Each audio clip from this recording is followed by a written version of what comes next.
Olá, amigos telespectadores, o nosso boa noite a todos, boa noite, deputado Gerson Berger. É ótimo tê-lo novamente no programa e os assuntos de hoje serão bastante variados. Nós vamos falar sobre uma festa que está acontecendo na comunidade judaica, que é Purim. Vamos explicar o que é Purim. Nós falaremos sobre a criação de um blocão lá em Brasília, que deve estar deixando a presidente Dilma de orelhas em pé, mas parece que as coisas já tendem a se acomodar. Falaremos também sobre um assunto que eu acho bastante interessante. Você acredita no destino? E teremos aí opiniões do povo na rua, opinião do nosso deputado Gerson Berger. Esperamos seja do agrado de todos vocês. E vamos iniciar o programa, como eu disse há pouco, falando de uma data que tem um significado muito especial para o povo judeu, Purim, que teve início no dia 13 de Adar, no dia 13 agora, quando se iniciou o jejum de Esther, que começou antes do amanhecer e terminou ao anoitecer. Esta data é celebrada com muita alegria, muita bagunça, muita algazarra, pois comemora a vitória dos judeus da Pérsia, hoje Irã, contra a injusta perseguição do cruel ministro Amã, do rei Assuero da Pérsia, que convenceu o rei de que os judeus tinham costumes diferentes e conspiravam contra o trono. Isto porque viu um líder judeu chamado Mordecai conquistar a confiança do rei após avisá-lo que havia um plano para matá-lo. Mordecai, como você sabe tão bem, não é, Gerson? Era tio da rainha Esther, esposa do rei, e esta foi escolhida numa seleção das mais belas jovens do império. Esther escondeu do rei, que era judia, para não irritar o rei, não é, Gerson? Isto atendendo a um pedido do tio Mordecai. Influenciado pelo cruel Amã, o rei assinou um decreto ordenando o extermínio de todos os judeus persas num só dia, 13 de Adar. Isso no calendário judaico, que é um calendário lunar diferente do calendário gregoriano, que é solar, escolhido em um pur, que é uma palavra hebraica e que significa sorteio. Esta perseguição marca mais uma vez o preconceito e a discriminação contra os judeus pelo simples fato de preservarem a sua cultura, a sua religião e sua tradição. No caso do ministro Amã, baseado principalmente na leviandade do ciúme contra Mordecai, que conquistou a confiança do rei e também se recusou a se inclinar diante do ministro Amã. Isto era uma lei imposta por este ministro aos persas e, pela tradição judaica, ninguém deve se curvar. Enfurecido, o ministro vilão mandou construir uma forca especial para matar Mordecai. Diante disso e do decreto do rei que exterminava todos os judeus num só dia, Mordecai aconselhou a sobrinha, a rainha Esther, a contar ao rei que era judia e que em breve seria assassinada junto com seu povo. Na véspera em que Esther contaria ao rei ser judia, ele não conseguiu dormir e, para distraí-lo, leram uma parte da crônica de seu reinado, exatamente o trecho que contava que o tio da rainha Esther, o Mordecai, salvara sua vida. O rei decidiu então recompensar o líder judeu e, sem dizer a quem se referia, pediu ao ministro Amã que lhe desse uma sugestão de como se deveria homenagear um grande homem. Amã se sentiu lisonjeado e sugeriu ao rei que lhe desse as vestimentas reais e que este fosse conduzido num lindo cavalo por toda a cidade. O rei gostou imediatamente da ideia e pediu a Amã que conduzisse Mordecai pelas ruas da capital Sushã. Na mesma noite, a rainha lhe contou que era judia, pedindo que poupasse o seu povo. O decreto de Amã foi revogado e o extermínio dos judeus não aconteceu. Humilhado, Amã teve que presenciar a vitória de Mordecai e com ele de todos os judeus persas. O cruel ministro terminou enforcado naquela forca que ele erguera para Mordecai. E dia 14 de Adar, um dia após a data planejada para o extermínio de todos os judeus, foi escolhido para celebrar Purim. Com muita alegria, a data é sempre lembrada. E até bailes de carnaval acontecem nos clubes, onde sempre é eleita uma rainha Esther. Que bonito, não é, Gerson? Eu fiquei assim, muito sensibilizada, comovida. Eu conhecia a história, mas ao relê-la novamente, fiz questão de trazê-la aí para os nossos telespectadores. Mas agora nós vamos abordar um assunto que eu considero muito interessante e que tem tudo a ver com o que a gente acabou de falar agora. Por quê?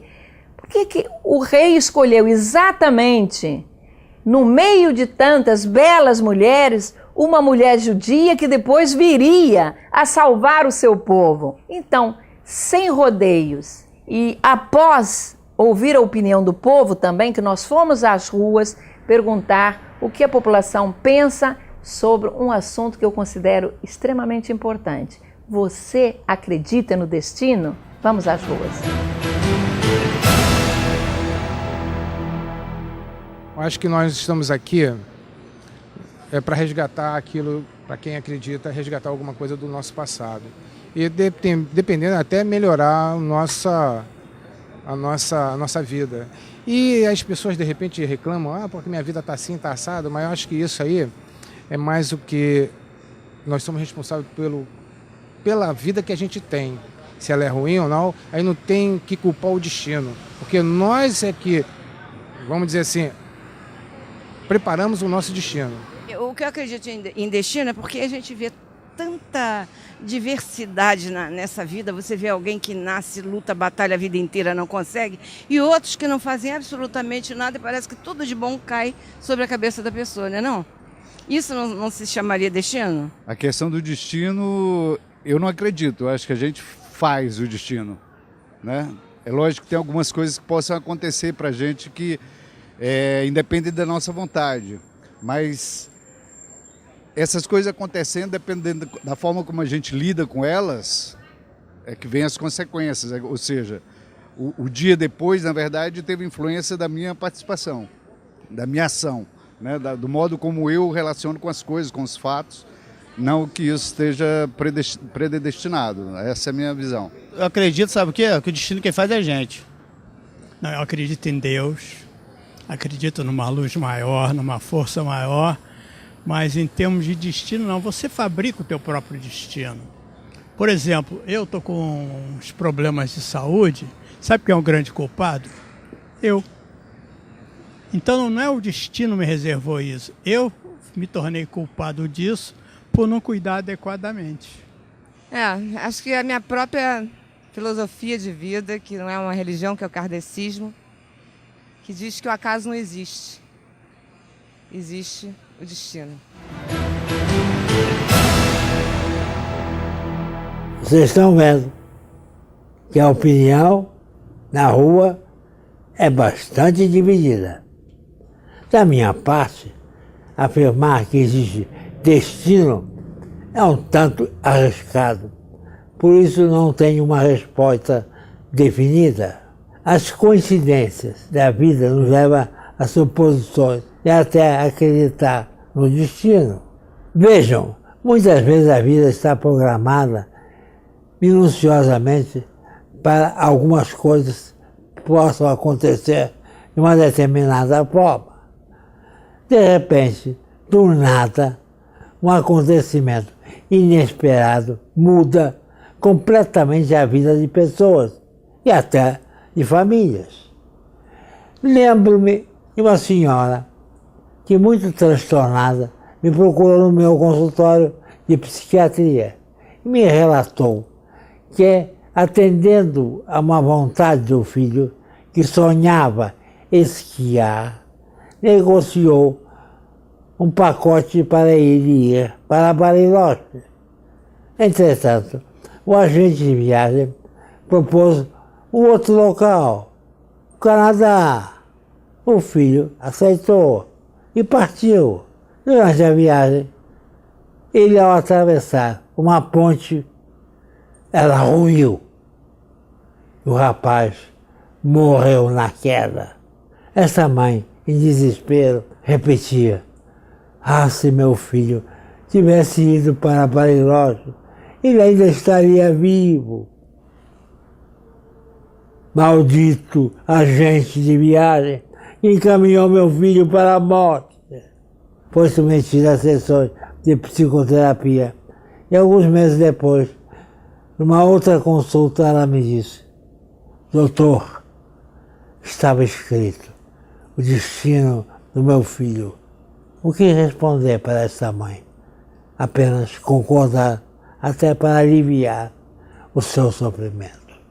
Teresa e minha gente, vejam, por exemplo, soube que a famosa modelo Gisele Bündchen se transformou nesse mito da moda internacional casualmente, ao acompanhar a irmã a uma agência para a realização de um teste de modelo. Ela que foi escolhida e virou esse modelo da moda famoso. Também, quantos não são os casos de histórias de passageiros que por algum motivo perdem o avião e o avião explode. Também aqueles que antecipam a viagem e acabam morrendo nas nuvens. Vejam, uma aparente coincidência mudou totalmente o rumo de uma vida. Certo, Teresa? Pois é, Gerson, mas eu soube também de um caso, na semana passada, bastante interessante. Um amigo nosso, que eu me reservo o direito de não divulgar o seu nome, mas sei que ele está nos assistindo. Imaginem, era um alto funcionário de uma grande empresa, foi demitido há 3 meses atrás. Entrando na luta, na procura por um novo emprego, casualmente entrou num bar e, ao tomar um café, conheceu um empresário. Travou-se de imediato uma simpatia, um relacionamento de amizade e pouco tempo depois o rapaz é convidado para trabalhar com esse empresário. E aí, destino ou coincidência? Eu confesso que acredito muito no dedinho de Deus, não acha? Teresa, mais uma vez, sem resposta. Situações como essa, e as que acabei de contar, nos levam a reflexões e muitas vezes embaralham a nossa mente, não há dúvida. Veja o caso do jornalista e hoje dramaturgo Valcir Carrasco. Como você sabe, jornalista está sempre atrás de furos. No caso do Valcir, o furo caiu no seu colo, pois ao fazer uma matéria sobre implante de cabelo, isto há uns 30 anos atrás, ao acaso, escolheu um médico que pudesse oferecer dados técnicos. Durante a entrevista percebeu que o médico estava desconfortável, encarando-o com desconfiança, enquanto ele perguntava sobre as técnicas do implante. E o médico, num determinado momento, não se conteve e explodiu. Abre o jogo de uma vez. Como é que você sabe que fiz o implante de Roberto Carlos? O jornalista conta que também jamais havia pensado que o Roberto Carlos fizera implante. Era segredo, guardado a 7 chaves. A informação saiu por acaso. Foi um furo maravilhoso de reportagem que contribuiu muito para o seu crescimento profissional. Pergunto, sorte? Ele entende que foi o seu destino para se afirmar como jornalista. Muito bem, Gerson, mas eu vou fazer uma nova pergunta. Como você interpreta o caso recente da estudante que caiu de uma altura de 50 metros na ponte Rio-Niterói, após seu carro capotar várias vezes, com tranquilidade, conseguiu nadar, enfrentando o mar e foi resgatada com vida? E então volto a perguntar, sorte, destino, não era a sua vez de partir? arrisco dizer que foi um milagre. Não conheço caso semelhante. E eu, cá entre nós, acredito em milagres. Ô Tereza, no mínimo, a Marina Pinto, de apenas 22 anos de idade, deve comemorar seu aniversário 2 vezes, na data em que nasceu e no dia do acidente. Afinal, bater na mureta da ponte a uma velocidade de 100 km a hora, capotar 7 vezes, podendo ter batido na mureta lateral de concreto, que possivelmente a esmagaria, como aconteceu com a cantora Maísa, que morreu num acidente naquele local. Marina não atingiu a mureta, seguindo diretamente para o mar. Não foi lançada para fora do veículo, o que fatalmente não a faria resistir ao impacto com a água. Ficou protegida milagrosamente dentro do carro, possivelmente atingindo o mar com as rodas para baixo. Por sorte, estava com o cinto de segurança e o airbag inflou. Isto, sem dúvida, ajudou a sair com vida do acidente. O caso é que nem ela sabe como saiu do carro e, claro, afundou. A corajosa Marina, após todas essas peripécias, ainda boiou por 20 minutos até ser salva por um rebocador, que a resgatou. Agora, meus amigos, quem pergunta sou eu. Esses casos de salvação são interferências dos anjos, milagres ou destino? Acesse o nosso site, envie um e-mail e dê a sua opinião. Gerson, mas agora nós vamos passar para Brasília e eu até arrisco perguntar se também não é o destino que fez com que se criasse essa relação da presidente Dilma com o Congresso, que não é nada boa. Ainda agora, na segunda-feira da semana passada, o ministro Aloysio Mercadante da Casa Civil recebeu pela primeira vez os líderes da Câmara de 9 partidos, que ainda são aliados do governo, mas se sentindo muito maltratados por Dilma nos últimos anos. Acabam de articular estes líderes uma aliança informal conhecida como Blocão. Conta com 260 deputados, segundo as informações que a gente tem. E será o maior grupo político do parlamento desde a redemocratização do país. O que é que o grupo quer afinal? Querem sobreviver às eleições deste ano. Esses líderes queixam-se dizendo que suas bancadas estão abandonadas pelo governo, dizem não ter projetos e obras para inaugurar até as eleições, o que fatalmente os levaria a perder votos e, consequentemente, comprometer suas reeleições. Por isso que aquelas emendas parlamentares, parte do orçamento é que os deputados têm direito para investir em obras para os seus redutos eleitorais, são tão fundamentais para eles. E, claro, somado aos cargos estratégicos nos ministérios também.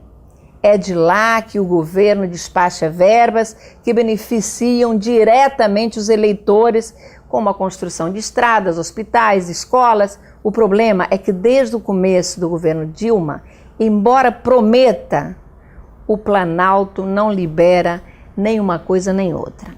E isso faz com que os parlamentares fiquem verdadeiras feras. A criação desse bloco de 260 deputados vai dominar todas as decisões da Câmara Federal, inclusive decisões que podem trazer sérias complicações para o governo, como, por exemplo, o domínio nas comissões permanentes e até mesmo na proposta da instalação de CPIs. Nesse assunto, eu estou mais ou menos bem informada, pois na Câmara dos Vereadores temos um blocão de 24 que resolve tudo, como bem entende, sempre no interesse do governo, pois fazem parte de sua base. As minorias, como eu, protestam e gritam contra os absurdos praticados, mas pouco resolvem. Apenas dão ciência à opinião pública do que está acontecendo, o que eu já considero muito bom. De qualquer maneira, voltando a Brasília, como você vê a formação desse blocão em ano de eleição,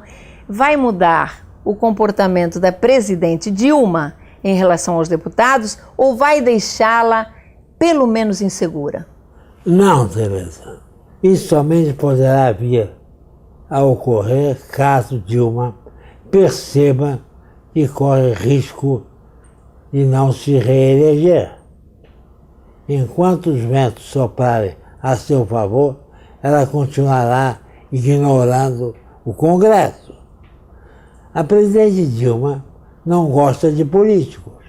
A criação deste blocão pode vir a ser um divisor de águas. Afinal, é composto por mais da metade dos deputados, mas por enquanto não assusta a presidente, que se sente bem avaliada com 47% das intenções de voto. Mercadante tratou os deputados com a presença do vice-presidente Michel Temer como se eles estivessem prestando um favor, como se Dilma estivesse eleita e sequer precisando deles para governar e se reeleger. Não manifestou nenhum afago aos líderes com quem se encontrou. Muito pelo contrário, deixou claro sobre as reclamações de que o governo não nomeou quem deveria. Mercadante disse que o governo não estava precisando de mais gente e que pleitear ministérios e verbas de emendas ao orçamento era irrelevante. O que realmente iria reelegê-los era simplesmente tirar foto ao lado da presidente Dilma. Ela é quem será o cabo eleitoral de vocês. O encontro com o Mercadante foi um desastre, pois ele vê as eleições de 2014 como as de 2010, quando o Brasil batia recordes de crescimento na economia. Hoje a realidade é bem diferente.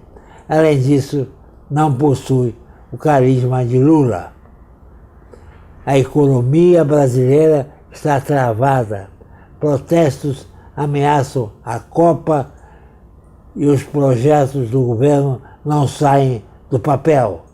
Dilma precisa ser mais política, pois as mordidas do balcão podem ser duras, podendo colocar em votação projetos que não são do seu interesse, como, por exemplo, aquele que regula a criação de novos municípios, ou mesmo a fixação de um piso salarial para agentes de saúde, ou até mesmo a emenda constitucional, que iguala o salário de policiais em todo o país.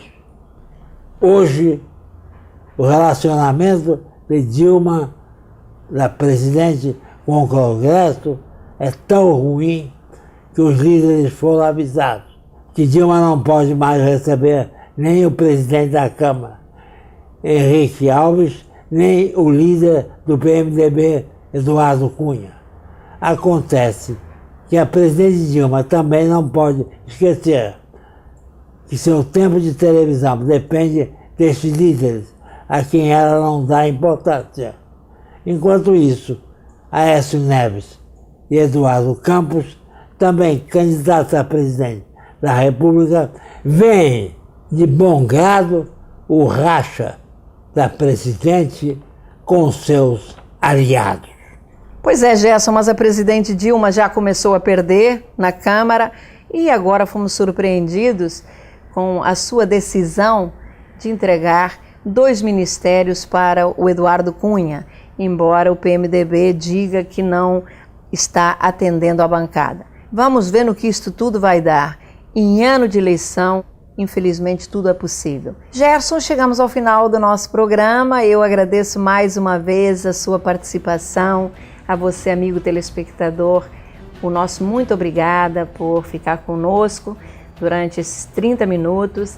E no próximo domingo, às 8 horas da noite, nós vamos estar juntos novamente. Eu aguardo a sua audiência. Até lá!